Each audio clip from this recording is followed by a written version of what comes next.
Akira.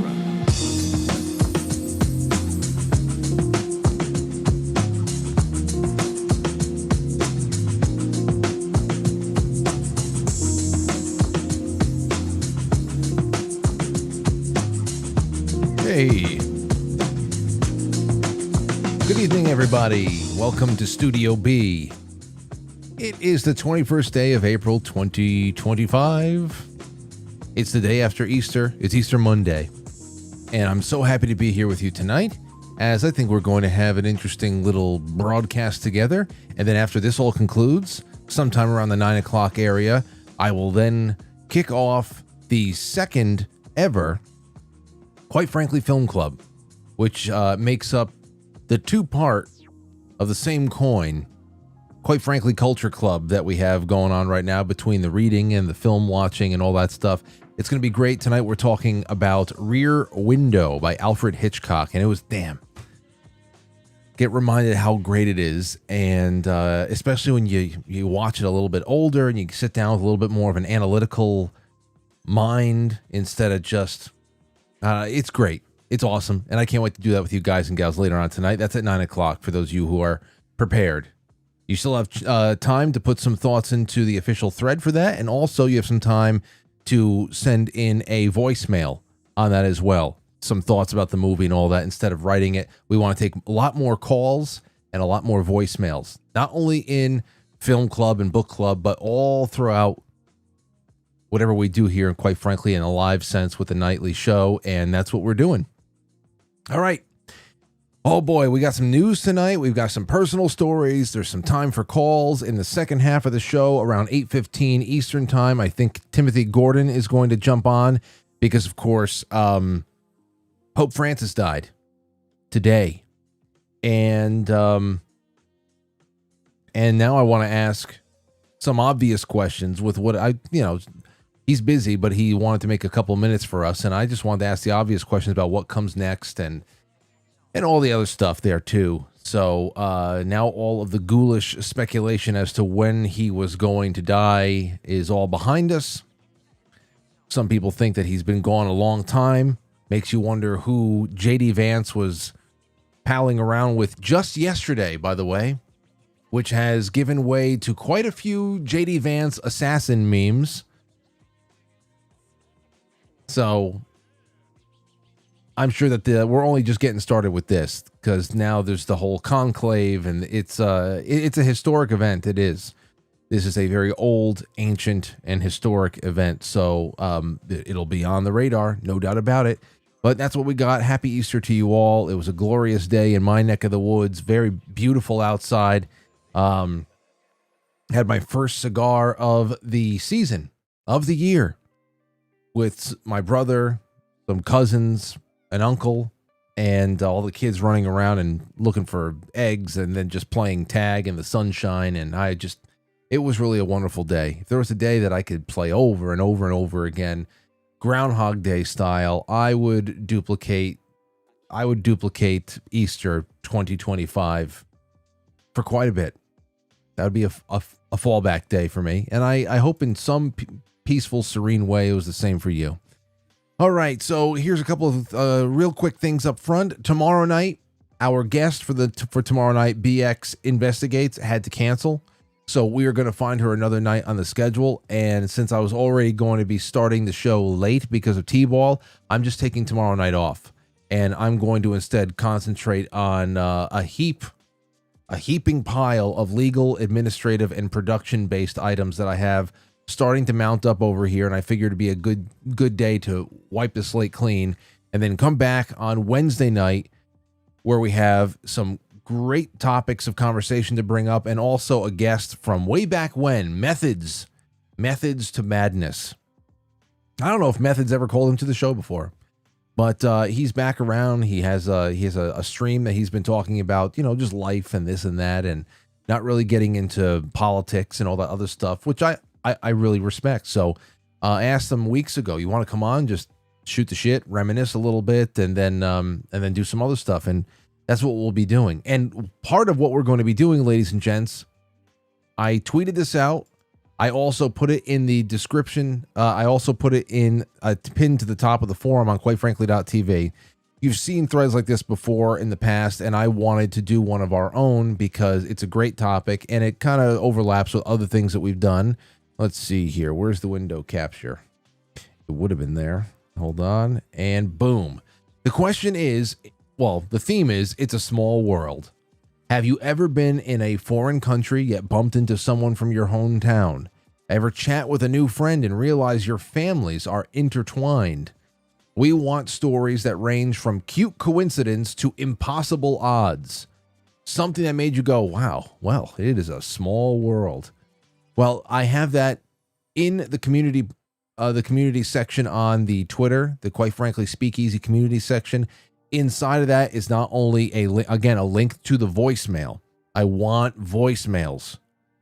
And then there is also a link to the official forum thread, which there's we transplanted about 10 different responses already. So it's all there. Please be a part of this. We have today, tomorrow, and all of Wednesday to build up some really great conversation fodder from you all. And we'll be back in Studio A together, and Methods will be on the line, and it'll be a good night. And who knows what else? You know, something big happens. We always have the flexibility. We're not going to ignore big news, but in the meantime, it is a priority of mine to remember who we are and what makes us human. And that is all the fun things that happen to us along the way. The inexplicable things, the things that make you go, wow.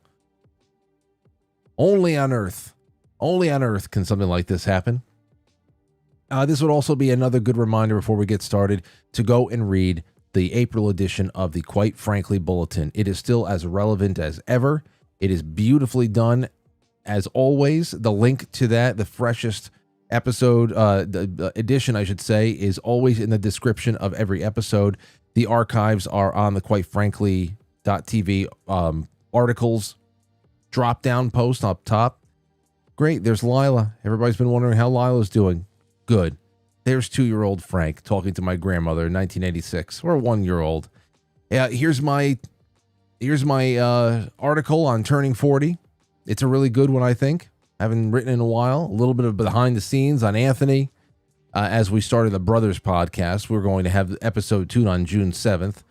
BCP gave us a completely original video, a vlog. And it's for you guys and gals. So the only link to watch it is right here through the bulletin, and so much more. Our fan features, your lavender martinis, Lauren's chocolate date bark, but these right here. These right here are the shit. The chocolate coated strawberry yogurt dad snacks. Aurora calls them dad snacks. Man, it's so good. You have no clue how good it is. But there's that and more. So much more. So much more. Go ahead and check it out. All right. With that said, it's time to kick this one off because there's plenty to do and so little time to do it in. Be right back. Madam President, today is Tuesday and time for the flag salute. Mr. De Leon, can you please lead us in the Pledge of Allegiance this morning? Thank you very much, Madam President. It'd be an honor. I pledge allegiance to the flag of the United States of America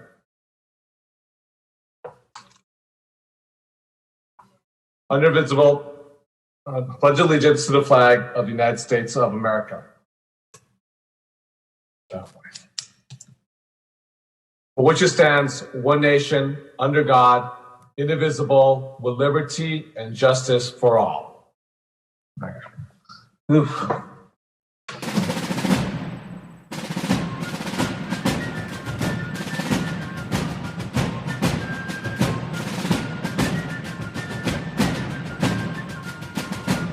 You let one ant stand up to us, then they all might stand up. Those puny little ants outnumber us 100 to 1. And if they ever figure that out, there goes our way of life. It's not about food. It's about keeping those ants in line. That's why we're going back. Does anybody else want to stay? Let's rock!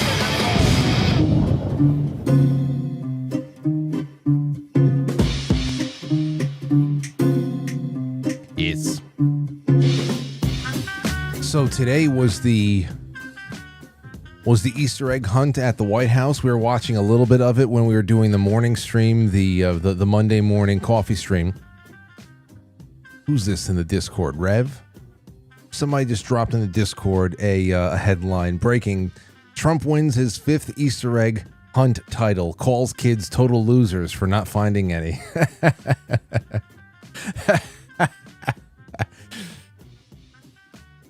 Oh, man. I witnessed so many Easter egg hunting go on yesterday, and I'm just like, Aurora. Oh. And she's like, isn't it crazy how the kids can just walk around and the eggs can be right by their feet sometimes? They just don't see it. Then again, think about everything we miss as adults. We all miss something as adults. That doesn't get any better. So that's what we have. That's what we have. So much good stuff. All right. Well, over the weekend, there was actually some really some great anniversaries. I told you that this was going to happen a little bit more. Let's take a moment just to acknowledge this. Some great anniversaries that are coming up over the next couple of years alone, and it has already begun. I mentioned this couple of months ago, and then I think the Sentinel sent me this. Take a look. Where the hell are we? There we go. National Guard units trace history to battles of Lexington and Concord. That's right, everybody. Lexington and Concord turned 250 years old over the weekend. It was actually around 1 a.m. Where was it over here? I didn't know the actual time.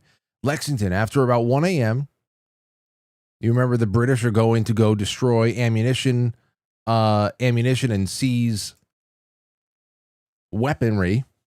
After 1 a.m. on April 19th, Smith's column left Boston and proceeded toward Concord by way of Lexington. Having triggered the colony's alert system, the British found the countryside in arms. So there you go, before the sun even came up. And then, of course, on to Concord, and boy, oh boy, 250 years.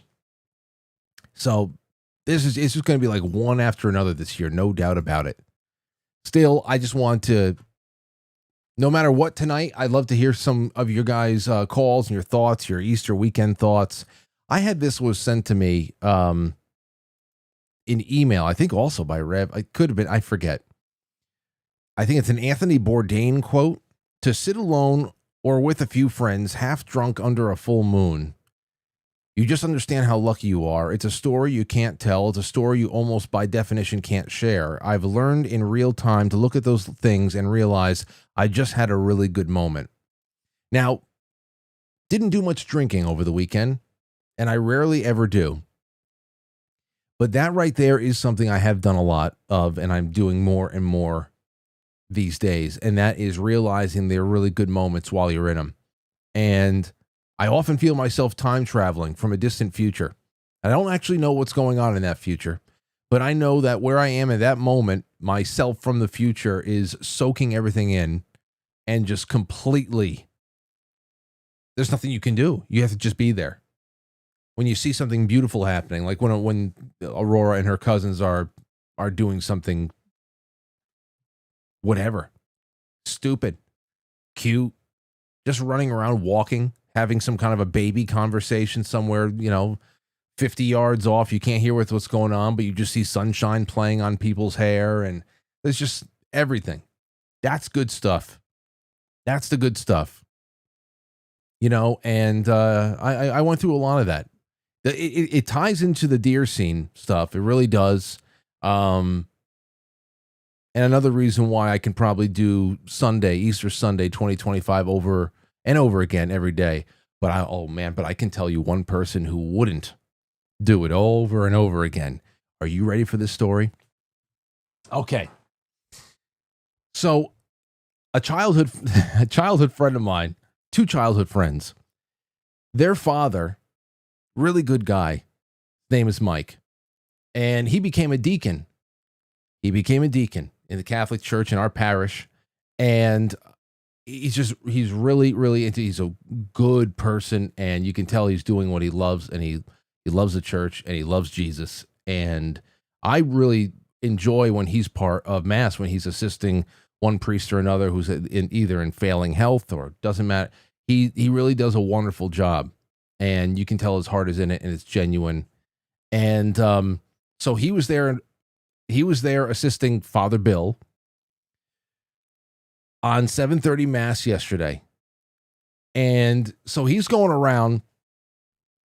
It's one part. It's before we're getting to communion and all that and consecration. And Aurora got to go bring the money basket up. She was so excited about that.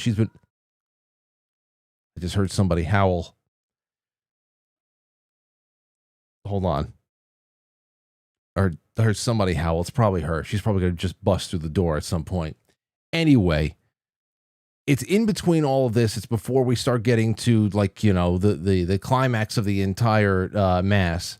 And they go through a special blessing with the holy water. So Deacon Mike is going through up and down the aisle, and he's using the aspergillum. You know, it's essentially just a brass club that you all know, and he's dunking in the holy water and throwing it, and he's really getting everybody. It's all good. And so my brother Anthony's there, my mother's there, Lauren, Aurora, Anthony. It was really nice. And Anthony leans over. He goes, "Can you imagine? He lets go of the wand, and it just goes flying." I smirk, and I think it's funny, but of course it subsides, and Deacon Mike goes past us. We got a couple of drops on ourselves, and that was nice. He goes past us. All of a sudden, he's coming around the other end. He's going down the other end now. He's in the main aisle, but he's just doing the other side of the room. And I swear to God, what happened next, I wish what Anthony had suggested to me was all that actually happened. Because what happened was far worse. He was winging it to make sure everybody got a little bit of this. And there was a guy who was sitting on the aisle. He's in the pew he had the aisle seat. And his head is bowed, and he's just, you know, he's in the zone and all that stuff, not paying attention, but neither is Deacon Mike. And he must not have been able to perceive the proximity of this man and his head, because he got one side of the room, and then he comes down with this aspergillum, okay? And he clubs this guy in the head. He doesn't let go of it. If he had let go of it and it flew to the other side of the room, somebody might have gotten hit, but at least it would have been, you know, like, he still had it in his hand. This guy got clubbed in the head, in the side of the head. There was a collective gasp throughout all the parishioners, at least anybody who can see it, because there's a few hundred people there and whatever. Collective gasp, as if we all witnessed a crime.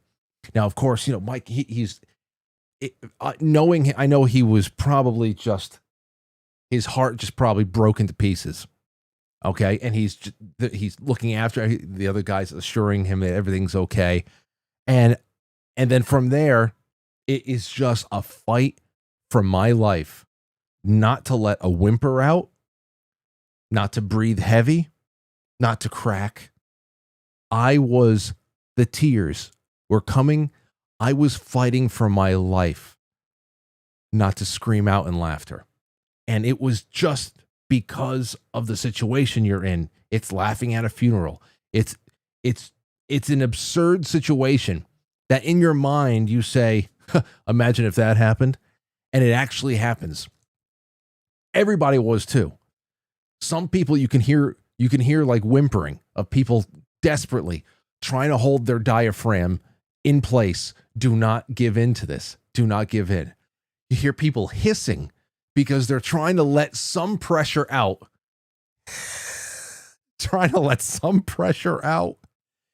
And I was fighting for my life. And even though people really were not making audible laughter, you can tell how the body, it's one of those things where the body convulses and you just can't make a sound. Everybody was trying so hard. And of course, because the guy was all right, but he got it, man.